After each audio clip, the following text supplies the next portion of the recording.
Расія папярэджвае захад, захад папярэджвае Расію аб недапушчальнасці ўмяшальніцтва ў беларускія справы. Тым часам многія беларусы лічаць, што без знешняй дапамогі нашая сітуацыя не вырашыцца. Вось менавіта пра знешнепалітычных гульцоў мы і будзем размаўляць сёння. Я Святлана Калінкіна, а на сувязі са студыяй аналітык даследчых цэнтраў Айсанс і Іст Андрэй Елісеев. Вітаю вас. Добрый день. Андрэй, па вашых назіраннях, па вашым аналізе, наколькі сур'ёзна знешнепалітычныя гульцы ўплываюць на беларускую сітуацыю? На мой погляд, гаворка пра заходняе ўмяшальніцтва гэта не больш чым прапагандысцкі трук, перадусім з боку беларускай і расійскай прапаганды. А вось пэўнае ўмяшальніцтва з боку Расіі ёсць.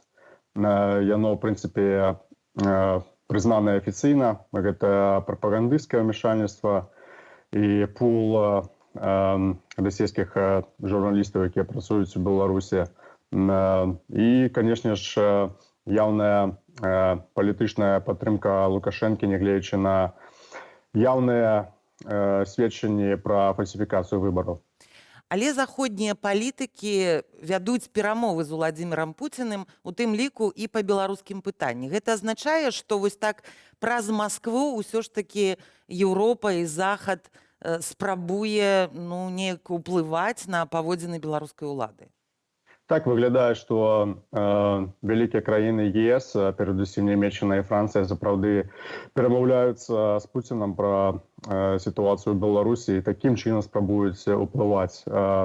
Мы ведаем, што, уласна, сам Лукашенко адмовіўся ад камунікацыі з імі. Напэўна, гэта адбылося нават не на ягонае жаданне, а як патрабаванне Пуціна.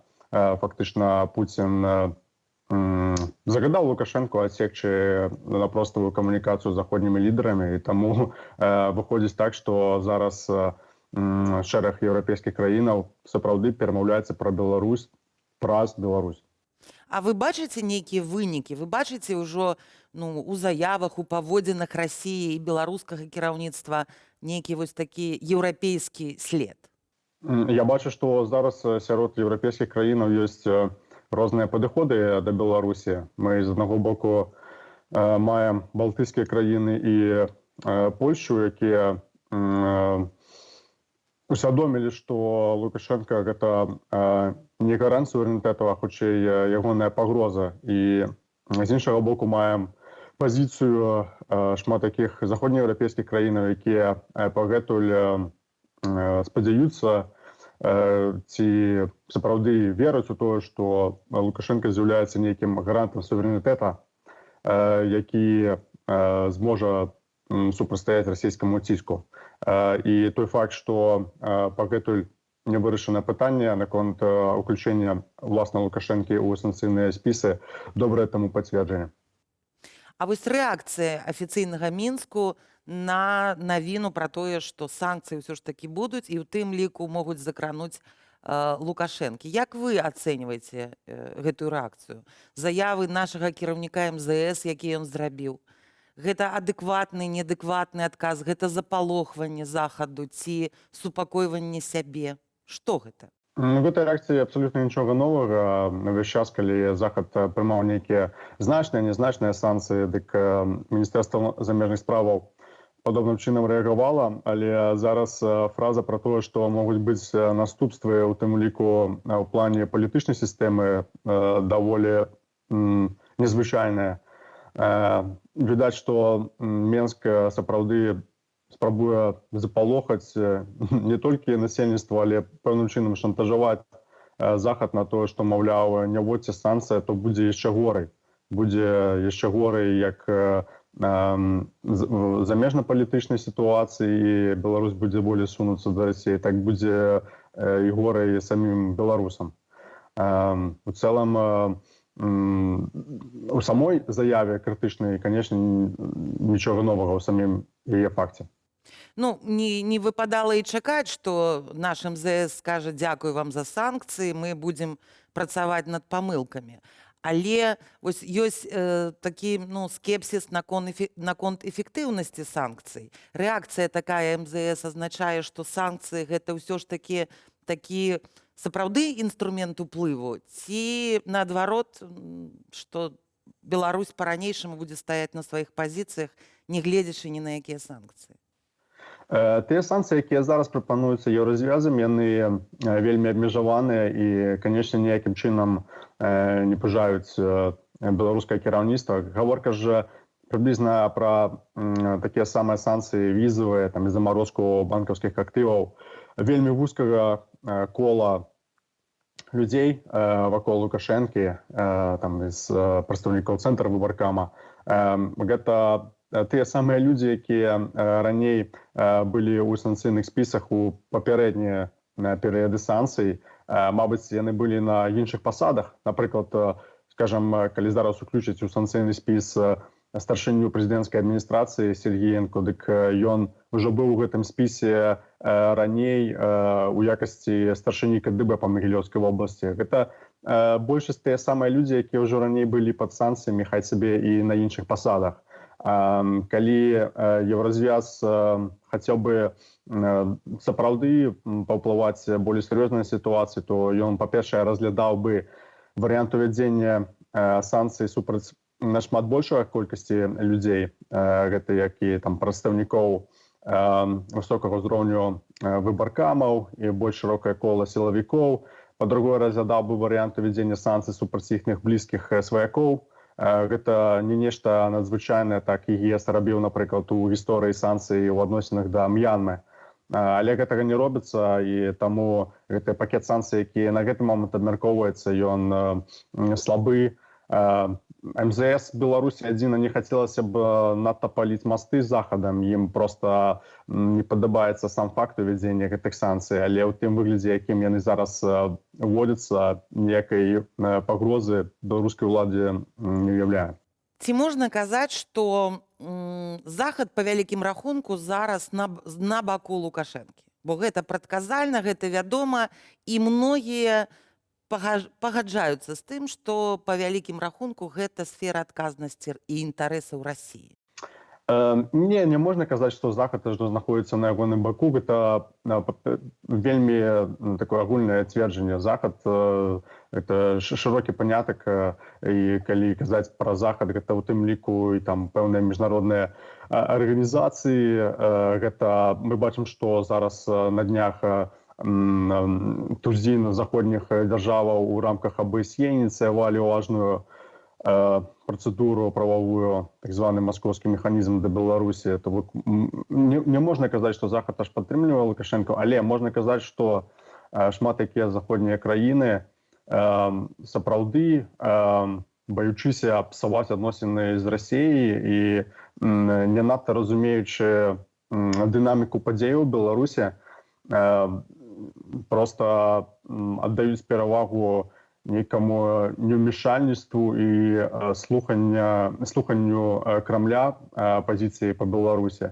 Але ж беларускія пратэсты ўвогуле не маюць нейкай геапалітычнай падставы і павесткі. Таму тут шмат такія заходнія краіны, яны проста трапляюцца на вуду параўнання беларускай сітуацыі з украінскай і не хочуць займаць надта актыўную пазіцыю супраць Лукашэнкі. Вы упомянули так званы маскоўскі механізм. Ось, калі ласка, патлумачце крыху падрабязней, што гэта такое, чаго гэта тычыцца і чаму сітуацыя такая, рэагаванне такое надзвычайнае. Гэта прававы працэс у рамках АБСЕ, адной з самых вялікіх рэгіянальных арганізацый у свеце, якая дапамагае маніторыць сітуацыю ў сферы правоў чалавека. І у чым яе асаблівасць, што ёсць опцыя увядзення гэтага моніторинга і падрыхтоўкі місіі экспертнай нават без дазвола самой краіны. Так Беларусь не запрашала гэтую місію, она фактычна не давала на яе дазвол, але за вельмі сур'ёзнай сітуацыі сістэматычных і вялікіх парушэнняў правоў чалавека і тых абавязальніцтваў, якія Беларусь якія Беларусь узяла на сябе ў рамках АБСЕ, ініцыяваны вось гэты прававы маніторынг, які неўзабаве мусіць выліцца ў вялікі аўтарытэтны даклад, дзе будуць вельмі дакладна пералічаныя вельмі канкрэтныя парушэнні, якія адбыліся ў Беларусі ў апошнія месяцы, і гэты даклад можа паслужыць у тым ліку зарукай таго, што сітуацыя ў Беларусі будзе абмяркоўвацца ажно ў Радзе бяспекі ААН.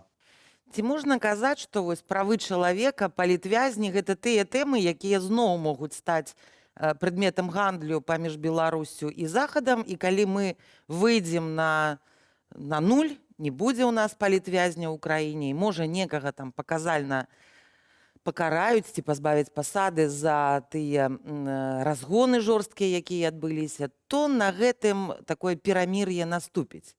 Зноў будзе адліга. Вельмі тэарэтычна такое можа быць вядома. Гэта будзе вельмі залежаць ад развіцця ўнутрыпалітычнай сітуацыі. Але мне здаецца, што наўрад ці будзе аж такі вельмі падобны гандаль, які быў там у ранейшыя санкцыйныя хвалі. Тут сітуацыя зараз у Беларусі прынцыпова розніцца. Вельмі цяжка сказаць, ці будзе ці Лукашенко ўвогуле ўдасца, так бы мовіць, стабілізаваць сітуацыю, а калі яму гэта ўдасца, што будзе нейкая такая вялікая дамова паміж ім і Захадам. Чыста тэарэтычна такое развіццё падзею вельмі блізкае да таго, што было ў ранейшыя разы мажлівае, але абсалютна не абавязкова, што гэтак адбудзецца зараз, што ўвогуле Лукашенко утрымаецца ва ўладзе да таго часу, як яму давядзецца пэўным чынам дамовіцца з Захадам. Ну і апошняе пытанне, што павінна здарыцца ў Беларусі, каб Еўрасаюз, Злучаныя Штаты задзейнічалі увесь свой арсенал уплыва на беларускую сітуацыю? Зараз прынцыповай рызыкай для Беларусі ж застаецца так званая паглыбленая інтэграцыя Беларусі і Расіі. І зусім не выключана, мы проста не ведаем, што там у галаве у крамлёўскіх палітыкаў, ці яны адвалакаюць гэты працэс, бо лічаць Лукашэнку занадта таксічным зараз, ці гэта іх не спыніць, і яны будуць гатовыя пасоўвацца хутка з гэтым. Але, напэўна, калі будуць вельмі яўныя сігналы, што Лукашенко усур'ёз абмяркоўвае падпісанне пакета дакументаў, які пазбавяць Беларусь рэальнага суверэнітэта, хай і пакіне яе на палітычнай мапе свету, то, напэўна, у такім разе Захад пачне дзейнічаць болей сур'ёзна і болей задумаецца пра тое, што Лукашенко сапраўды пагражае суверэнітэту Беларусі, не з'яўляецца ягоным гарантам. Напэўна, пакуль вось такіх нейкіх вельмі яўных сігналаў не будзе, то і шмат такія заходнія краіны пагэтуль будуць мець такую даволі плыткую пазіцыю што да Беларусі. Ну што ж, дзякуй за размову. За 26 гадоў свайго кіравання Александр Лукашенко заўсёды шукаў ворагаў. На пачатку гэта была беларуская апазіцыя, потым гэта быў Захад, Злучаныя Штаты, Еўрасаюз. На трэцім этапе была Расія, а цяпер выпадае так, што ворагам стаў беларускі народ, прынамсі вялікая яго частка. Лічыцца, што калі ў палітыка няма падтрымкі народа, то якая б ні была падтрымка з Захаду ці з Усходу, са Злучаных Штатаў ці з Расіі, утрымацца на пасадзе ён не зможа. Будзем на гэта спадзявацца. Я Святлана Калінкіна, на сувязі са студыяй быў Андрэй Елісееў і сустракаемся на Белсаце.